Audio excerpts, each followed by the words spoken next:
Should be recording. It's recording. You want me to intro or you to intro? I don't think it matters. I didn't really think about what kind of intro I wanted to say. Hi, everybody. Welcome to the first and only episode of the Kid Commander Q&A. We didn't get too many responses to this. It was just kind of an experimental thing, but we got enough. We got enough to make one recording, I think. So hopefully, with my amazing ability to never shut the fuck up about my comic, I can expand the small handful of questions that we got. Thank you very much for sending them in, though. It was very nice reading the stuff that people did have to say. I appreciate that Kid Commander is enthusiastic, even if it is small, and that makes me feel good. Kid Commander's fan base is small but enthusiastic. Lee is going to be reading me the questions. I am. And maybe providing, like, a sounding board so that I explain myself a little better than I would if I was just talking into a microphone. It's what I'm good at. With no direction at all. Maybe. I've given you your document. I have a document. I guess just read the name and the pronouns if they had any, and the question, and we'll see what we can say about them. Hopefully I can pronounce the names correctly. That's the thing I'm most afraid of. I don't think we got anything too crazy. Most of them were like single syllable. I think you could figure it out. How many degrees you got? I forget. But none of them are in English. Alright, so up first, from Bingus Butter, we have... You gonna be alright over there?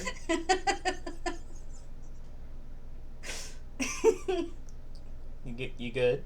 Yeah, keep going. No, fine. From Bingus Butter, the rumor come out. Are you okay? Beloved reader, Bingus Butter. I'm sorry. I'm good. Continue. You pull me over here to ask you questions and you laugh while I'm trying to ask you. This went on for a minute. Please continue. From Bingus Butter, the rumor come out. Does Ulrich is trans? Does Ulrich is trans? Does Ulrich? I've answered this one before in the server, at least. I think I mentioned it on Tumblr a while ago, but I appreciate that somebody thought to send this because it's also nice to just have it somewhere that I can point at it, which was kind of the intention of this Q&A in the first place. No, I did not intend for Ulrich to be trans, even though I see why people might think that, because he's all mysterious and shit, and he came out of nowhere, and he's haunted by this girl. It makes sense. If I was reading this and somebody else was writing it, I could see why people would say that.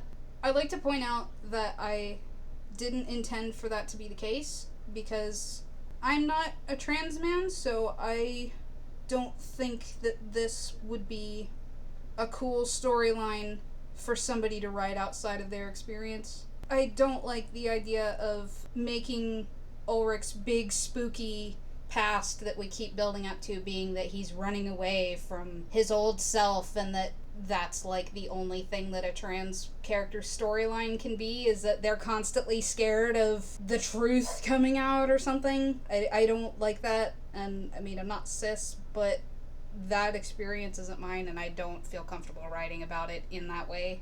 However, I don't mind people headcanoning him as trans, like, go for it. I like to say that isn't what I had in mind, just because if that was, then it kind of looks unhealthy and shitty on my part. It's kind of, a lot of people headcanon my characters as autistic, too.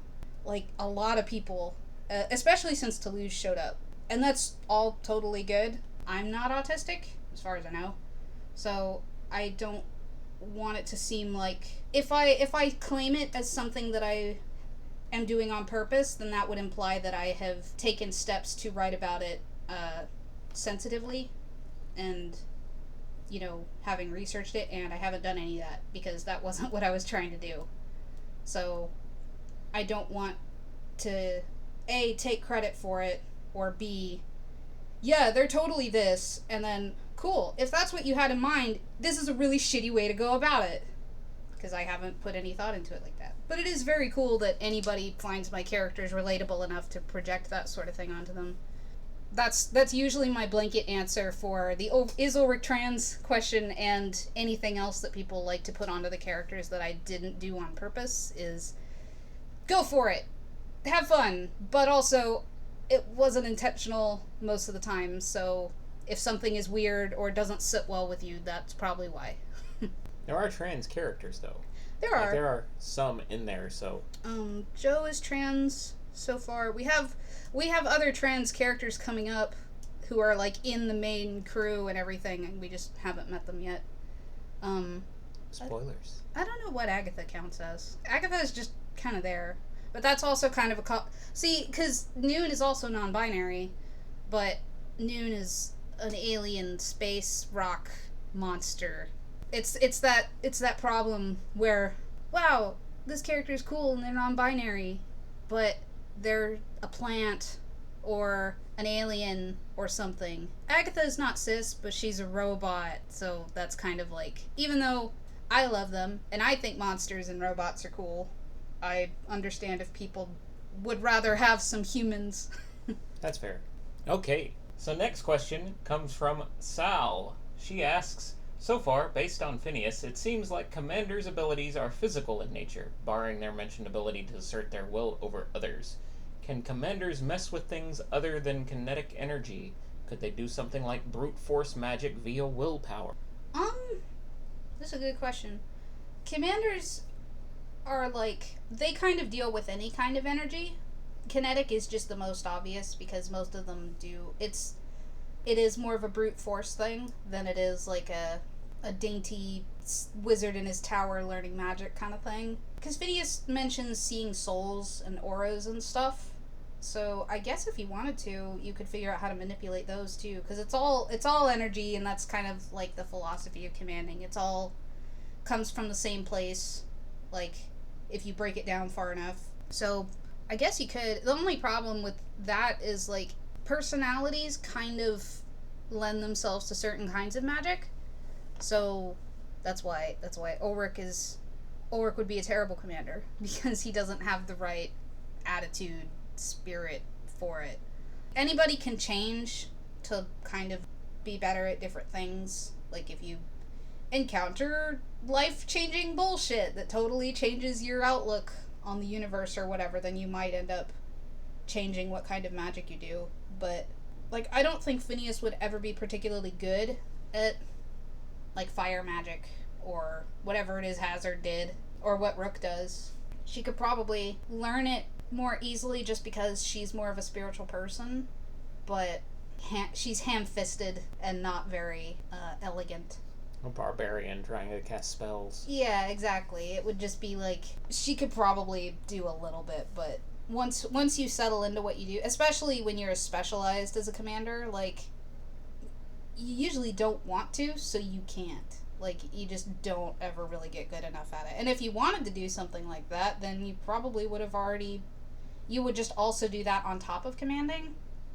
I don't know, this is an interesting question. I never really thought about it, but just the way that magic works in KC, like, your personality lends itself to the type of magic, if any, that you do.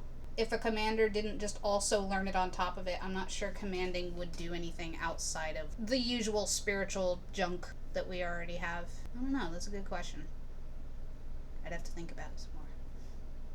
We got time. We do get time. I'll see if that edits down into something usable. Alright, up next, Ren asks, how does mental illness affect making a comic, and do you have any techniques or suggestions or whatever for working around it? Take days off. I think that's good for anybody. Let me think. I mean, I have a lot to say about this, but I'm not really sure what would be like the useful, easy way to answer this over our cute little Q&A thing. Yeah, so for comics specifically, I think a lot of us, I always call it having my dirty laundry out there for everybody to look at, especially with something like KC. Not everybody does it, but I write KC specifically to work through my own bullshit. It's just stuff that I had to get out of me. So it's very personal and genuine and all that bullshit. I think having my own stuff, like the borderline shit and the obsessive compulsive and all the religious trauma that started the comic in the first place, you could treat it like ammunition, but it's important not to feel like that's where your creativity comes from. And it's been helpful for me just to write it because the way that I think of it sometimes, I've made decisions to, like, seek therapy and all that shit and try to fix my own problems because I need to know how to write the ending for these characters. So I need to know where they're going. And if they're dealing with the same stuff as me, then I need to know where I'm going, if that makes sense. So, in one way, writing about it kind of helps, but it's also important not to make it your whole life. There's always that weird voice that's like, well, if you get therapy, if you get better, then what are you going to write about? A weird fear that I had for a while, but, you know, obviously that's bullshit, because if you're sick, it's harder to do everything if you're mentally ill, and because it's like you don't want to write, you don't want to be productive if you can't get out of bed. And I've also particularly struggled with working on a long-term project like this because my particular set of neuroses makes me feel like the world is ending all the time. So working on a project that stretches, 5-10 years into the future feels pointless sometimes. So working on this comic at all is kind of like my own defiant way of feeling like I'm gonna be alive to keep working on it later. Oh, and then I also wanted to mention just that it makes networking really difficult. I think that's why so many webcomic people are so dramatic. Like, it's kind of the joke that the webcomic sphere is having a meltdown every 2 days. Webcomics Twitter is just a fucking nightmare.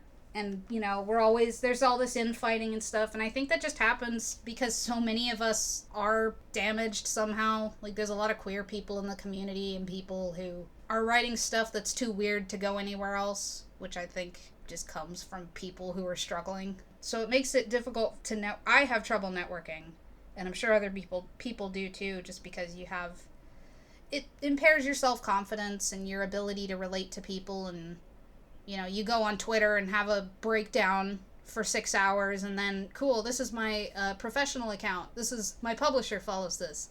Great. I'm glad I got drunk and posted all that stupid shit on the internet last night. So, it just kind of generally makes everything harder depending on what you have going on. But it can be done. The way that I try to approach it is I don't work the same way as other people do. Most of the people who are giving advice on how to be a professional or how to make comics, and this is how you approach the workflow, and this is how you network, and they're neurotypical. Or at the very least, they are not dealing with the exact set of symptoms that I am.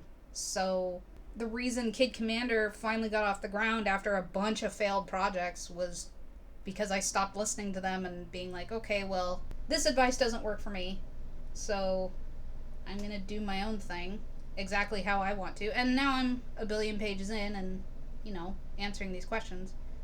So the most accessible statement I think I could make about how to deal with it and get stuff done anyway is to just treat yourself like a unique case, because you are. No one else is dealing with the precise set of symptoms that you are, the exact circumstance. And find a workflow that gets it done, and whatever that looks like for you is a valid way to go about it.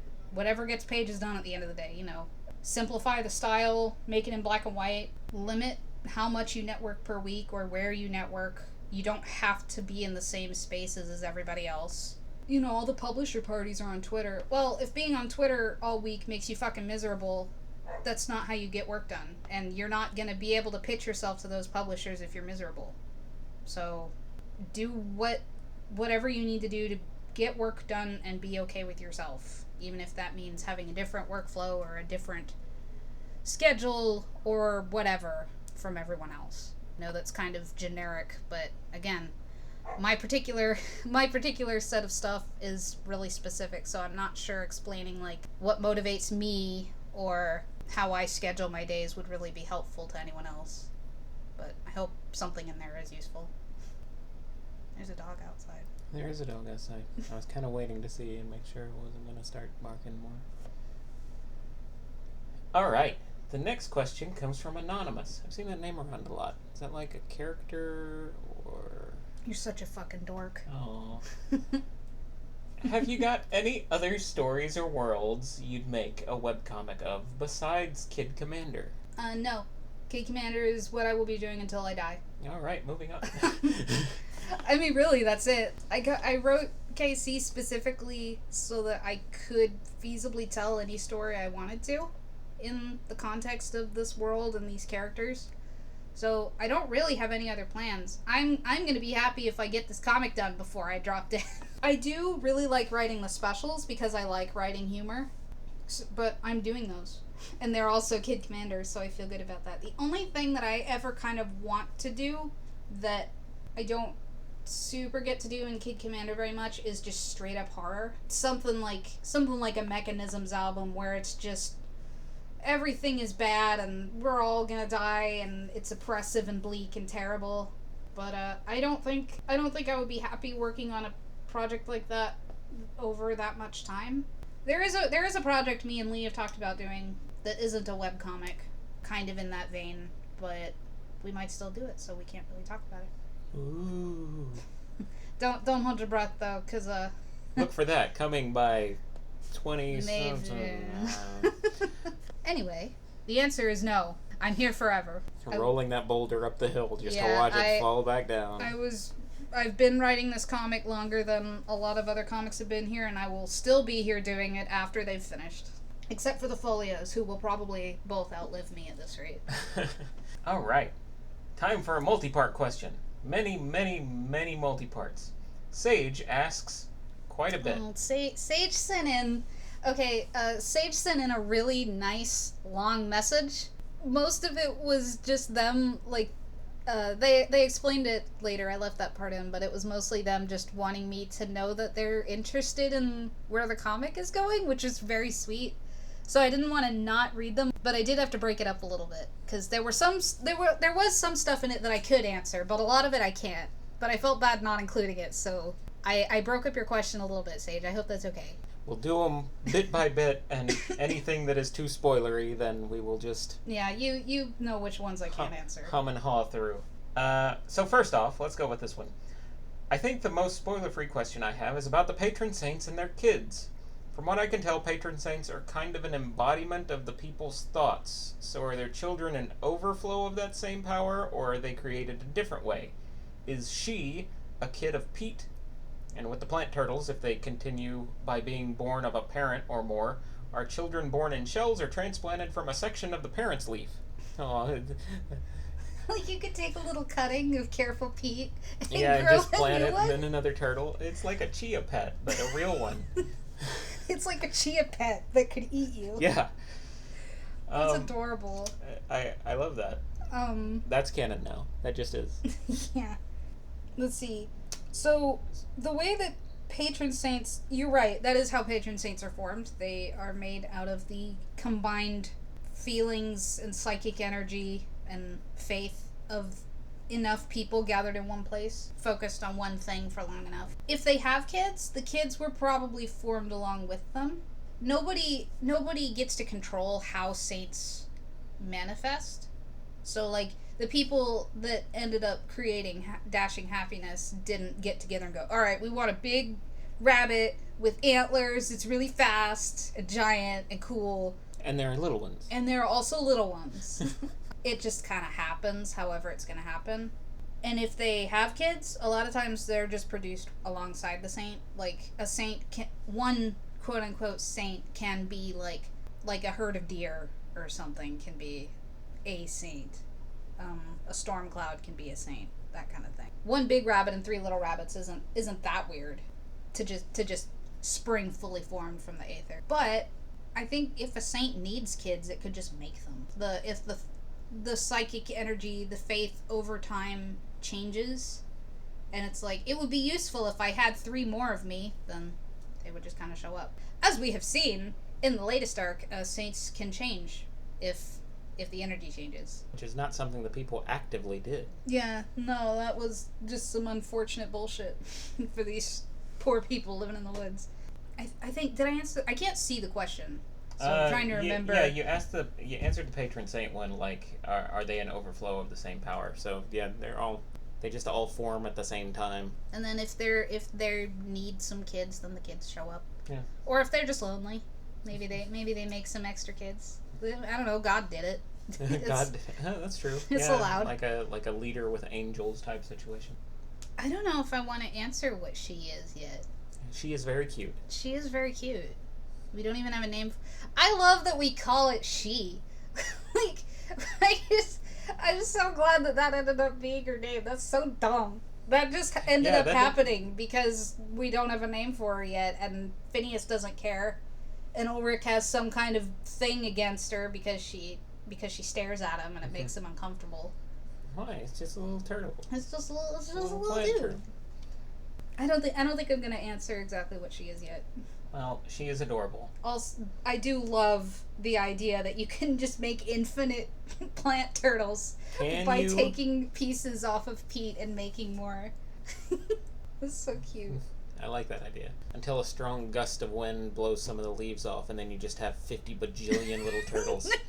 There's a fucking infestation of saint turtles. That's what Ellie's doing. That's why she couldn't come. She has to, like, maintain this mobile jungle. Things got kind of weird after y'all left. Like, they were fine before, though. They were fine while you were here. But then they got weird. Another question from Sage. I want to know more about the differences between deities, like Hastur, stars in their shadows, and whatever Gideon is. Alright. Well, Gideon isn't any of them. Gideon is just a dude. Just this dude, you know? Gideon is just a guy who is a little too big for his britches. He's just a man who got big enough that gods notice him and kind of gossip about him a little. But he's not I mean, I guess on the power scale he's a deity, but he didn't start that way. He just is a guy who did a lot of shit. But Hastur and Starstone and Tain are all kind of part of the same system. What can I say about this that is allowed to be said? Well, we've mentioned Hastur is like there's these really big dudes. Anytime they show up on this plane of existence, they fuck things up. You know, kind of like typical Eldritch type things, cosmic horror stuff. And that's where Hastur is. And so we have a tier of those types of things, and Hastur at least has a problem with the Tain, or I think because she's supposed to be like the nicest one. I remember we talked about it a little bit. She was like she's kind enough to take notice when humans are being beset upon by the Tain or whatever, so she steps in and in her own way tries to help, and that's where the Guardians come from and stuff. So, at the very least, we know Hastur has a problem with the Tain. And the Guardians are keeping an eye on bigger bodies of uncut starstone because they produce Tain. And Hastur's like, y'all gotta keep an eye on this shit. That's why Ellie was out where she was and stuff. Or, that's why Ellie's mom was out there. And then, you know, all the shit went down. So now Ellie's responsible for all of that. But that doesn't, I mean, we don't know anything about them yet. Just because Hastur has this problem with these other two celestial bodies doesn't mean that the other ones, you know, Hastur's brothers and sisters or whatever, are having a problem with them either. We don't know. But as far as the tier system goes, there's the bigger guys like Hastur, and then there's Starstone, which is above Tain just because I think that can be in I think that was pretty well implied in the text, even though we don't have like a set, you know, power level system. But Starstone pretty well fucks up Tain anytime you put them side by side. Like, that one in the mines got totally fried just by existing in the light. And I've said in the Discord, Noon is infested with Tain. Like, all the shadows on the Noon technically count, but Noon keeps them in line because doesn't want the crew to fucking die. And then there's Agatha with her little one, and Agatha and the little Tain are kind of off on their own. So they're on that list somewhere, just very, very tiny, because everyone else is like plugged into the vast neural network of Starstone and Tain, but Agatha and Vane are by themselves. Which probably will come into play at some point. That almost sounds like an important plot point. Yeah, I think that's like, other than what's in the text, I'm not really sure that I can say too much about it, except that, you know, Hastur is part of whatever's up at the top. The top of the pyramid as far as we know it now. And then Starstone under that, and then Tane. And then Saints are probably, like, somewhere between the two, because Saints sometimes protect places from Tane, so they can at least fight with them. They're probably all about on the same level. And then Gideon is Crow Gideon, who is just a dick, who got a little too big for his station and caused enough problems that gods gossip about him now. But he's not a god. He's just a dude. He's got a star. That's cool. But Phineas has one too, and she's just a little dumbass. So cool. I feel bad. Like, I don't know how to answer this without accidentally saying something that I shouldn't. Yeah, that's the hard part. Like, I don't want to ask certain things, but I think that covered it.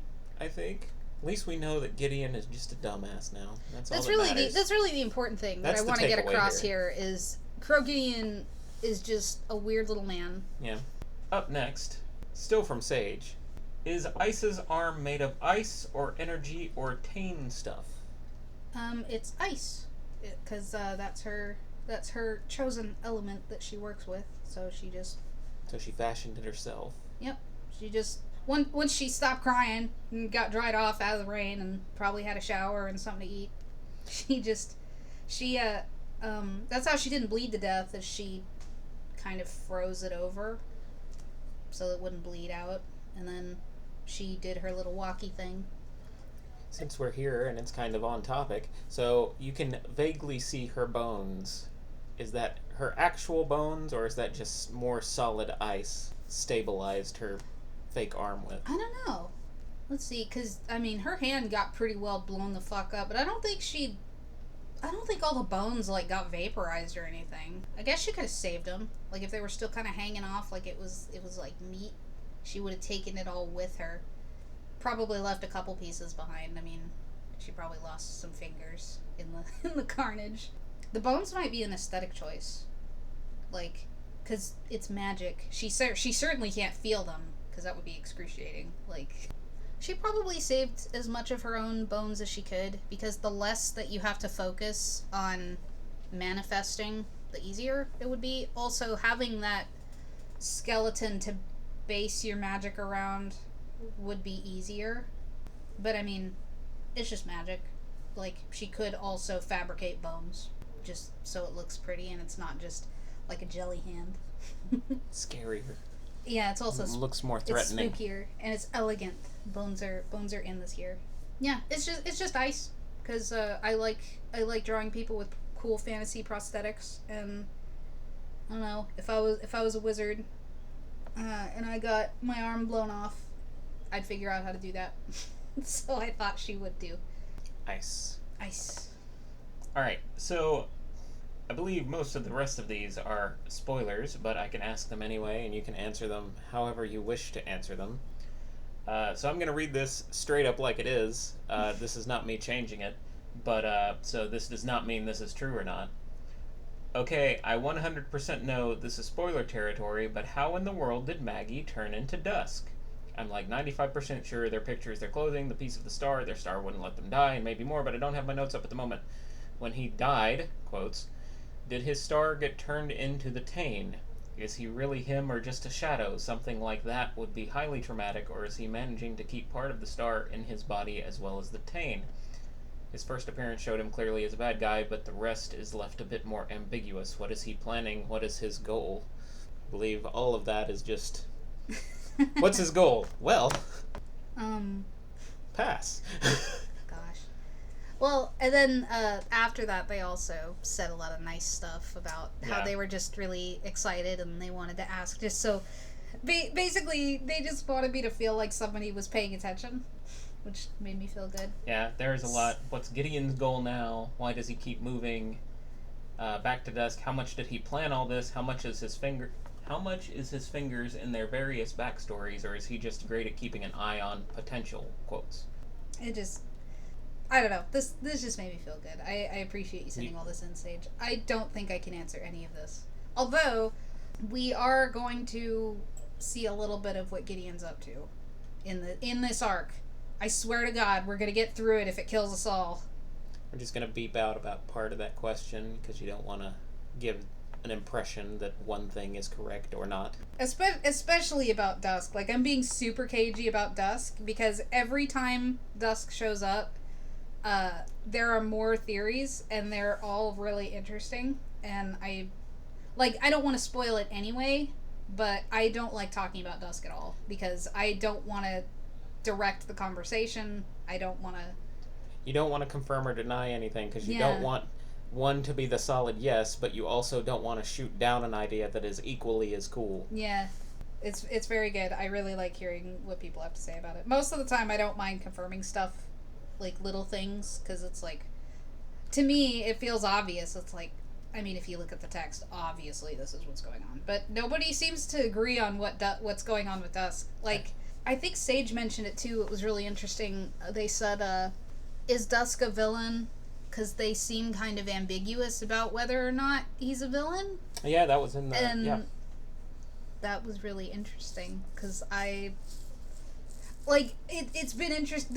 This Q&A is coming out, like, right at the tail end of Dusk's big train scene with Rook in the comic, in Green Thousand Sing. And I can't believe people like him. People are like, wow, he's charismatic. I agree with this man saying this thing. I mean, I feel like he's a villain. Like, I feel like that was pretty obvious, but lots of people don't feel that way, and that's cool. Well, I mean, right now, the only bad, like, 100% bad thing that he's done is eat the bunny. Well, people eat meat. Well, yeah. But we have also been introduced to the idea that patron saints may or may not be good. So I kind of get where people are coming from on the whole, is Dusk is bad? I would say that Dusk is bad because even if I was gonna eat a patron saint, I would have killed it first. I don't want to eat something that's still alive. That's mean. That's rude. I think Joan in the Discord said it, like, nothing feels personal for him, which might be taking the legs out from, he's an evil guy. It was like, Monty was super evil. He felt bad. People didn't like him from the get-go because he just felt shitty because he was so focused on making Agatha suffer. I guess we don't have that with us. He hasn't gone out of his way to make anybody suffer. He's just kind of doing weird shit on his own, and he's a little rude, but I mean, Ulrich threw Phineas up against a wall a couple times. That's not out of the question for protagonists in this comic. Although, we haven't seen Mila since Dusk paid them a visit. That's true. Dusk did not eat Mila. I want it on the record that did not happen. I promise. Mila didn't get eaten. I did get comments about that at the end of the last arc. People were like, oh my god! He's gonna eat Mila! I promise. Mila's fine. Dusk didn't eat them. It's okay. You're terrible. I'm gonna send the mob after me. People really liked Agatha, but people also really liked Mila. That was another one. It's like, is Mila gonna join the crew? No, Mila's too smart. They have their own shit to do. That. Mila and Ellie are in the too fucking reasonable for this bullshit club. They're gonna start their own crew that's gonna do everything. Their own crew that goes back and cleans up after Phineas. No real end goal, just the commander cleanup crew. Somebody's got to do it. Mm-hmm. Well, I think that's all of our questions. That is all of our questions. So this was fun. This was fun. I appreciate y'all sending in the questions that you did. I don't think I'll be doing this again. Not anytime soon. If I feel like there might be interest in it at some other point, maybe. But right now I think we're just too small, which is fine. I mostly just wanted to. I've talked about it in the server a little bit. I just kind of feel bad that there's not really any easily checkable repository for Kid Commander stuff, like lore and knowledge that I've been vomiting all over the internet for the last 7 years. And people usually seem to like it when I go on about it, so I thought maybe I would see if people wanted me to talk about specific stuff, and a few people did, but I don't feel like I would get enough people to do this every month, So I don't know. It was a nice idea. I appreciate the participation that I got.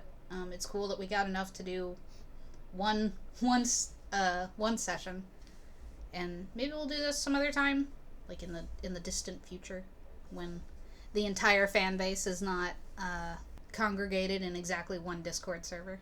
But yeah, I think that's about it. Thank you, Lee, for asking me my questions so I wasn't just talking to nobody. Anytime. Thank you for sending in your questions, and thank you for listening. If you have made it all the way to the end of this rambly recording, and thank you for reading. We weren't recording any of that.